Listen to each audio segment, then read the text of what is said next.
Arsène Lupin était-il anarchiste? Probablement pas. Mais celui qui a vraisemblablement inspiré ce personnage l'était, et fièrement. Il s'agit d'Alexandre Marius Jacob. Tout commence à Marseille en 1879 dans une famille de prolos. Bercé par Jules Verne et les rêves d'aventure de son père, Marius Jacob s'engage à 12 ans comme mousse dans la marine.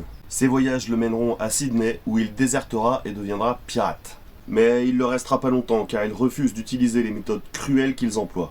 Il revient à Marseille à l'âge de 18 ans et se met à apprendre plein de trucs en autodidacte, notamment la typographie qui le mettra en lien avec des anarchistes. Il parle avec eux, se met à lire du Reclus, du Kropotkin, du Malatesta et devient militant. Nous sommes à la fin du 19e siècle, période de la propagande par le fait, où l'un des moyens pour que la population prenne conscience des problèmes qu'ils subissent, c'est de faire péter des bombes. Marius Jacob s'implique dans une affaire d'explosifs qui l'enverra en tôle. Quand il sort, il cherche du boulot, mais à chaque fois qu'il en trouve, les flics passent derrière pour le décrédibiliser auprès de ses employeurs. Il peut donc pas bosser et il comprend que sa dette envers la société ne sera jamais payée. Il décide alors de devenir un illégaliste pacifiste, ce qui est en complet accord avec ses principes, et il devient cambrioleur. Mais attention, il cambriole ok, mais pas n'importe qui.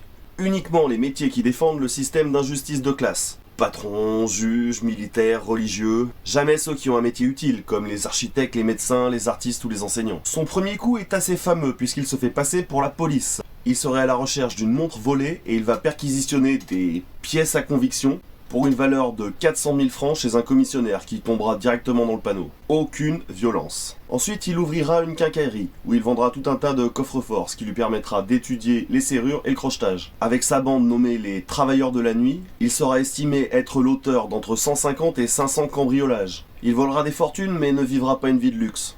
À part le minimum nécessaire, le reste du fruit de ces réappropriations est versé soit à la cause anarchiste, notamment en finançant des journaux libertaires, soit à des compagnons dans le besoin. Quand il finira par se faire choper, il utilisera son procès comme une tribune. Je mets le lien du texte qu'il a écrit pendant son procès, Pourquoi j'ai cambriolé, en description ou dans le premier commentaire. C'est pas long et ça vaut le détour. Finalement, il fut envoyé au bagne, puis relâché. Et il se suicidera en 1954, en sentant son corps le lâcher avec la vieillesse. Marius Jacob fait fortement penser aux bandits sociaux, personnages symbolisant la résistance populaire face à l'ordre établi, dont l'archétype est Robin des Bois en Angleterre et Louis Mandrin en Savoie. J'avais très envie de reprendre la complainte de Mandrin, mais ça m'a donné envie de parler de Marius Jacob. Je vous souhaite plein de révoltes.